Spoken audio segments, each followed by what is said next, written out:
പെറോട്ട ചപ്പാത്തിയൊക്കെ നമ്മുടെ കടയിൽ നിന്ന് മേടിച്ച് കഴിയുമ്പോഴത്തേക്ക് ബാക്കി വരുമല്ലോ, അതിൻ്റെ കൂടെ കഴിക്കാൻ വേറൊരു കറിയും നമ്മുടെ കയ്യിലില്ലെങ്കിൽ നമുക്കത് ഈ ഒരു റെസിപ്പി ചെയ്ത് നോക്കാം. അടിപൊളിയാണ്, നല്ല ടേസ്റ്റുമാണ്.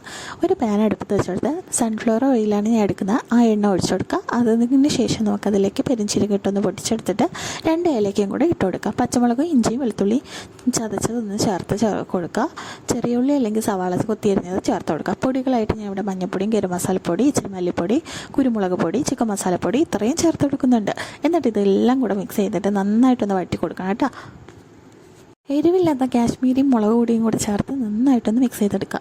ഇതിലേക്ക് ഒരു തണ്ട് കറിവേപ്പിലയും കൂടെ ഇട്ട് നന്നായിട്ടൊന്ന് വഴറ്റിയെടുക്കുന്ന സമയത്ത് ഒരു പിടി തേങ്ങ മിക്സഡ് ജാറിലിട്ടൊന്ന് ഇച്ചിരി വെള്ളം കൂടെ ഒഴിച്ച് നമുക്ക് തേങ്ങാപ്പാലെടുക്കാം. തേങ്ങാപ്പാലും കൂടെ ഇതിലേക്ക് ചേർത്ത് കൊടുക്കാം. പിന്നെ ഇച്ചിരി നമുക്ക് ആവശ്യത്തിന് ഉപ്പും കൂടി ചേർത്ത് നന്നായിട്ടൊന്ന് ഇളക്കിയെടുത്ത ശേഷം ഇതിൽ ആവശ്യത്തിനുള്ള വെള്ളം നമുക്ക് ഒഴിച്ചു കൊടുക്കാം. ഇളം ചൂടുവെള്ളം ഒഴിച്ചാൽ മതി.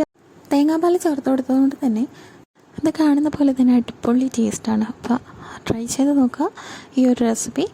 അപ്പോൾ ഇന്നത്തെ വീഡിയോ ഇത്രയേ ഉള്ളൂ. അടുത്തൊരു വീഡിയോയിൽ കാണാം. Thank you.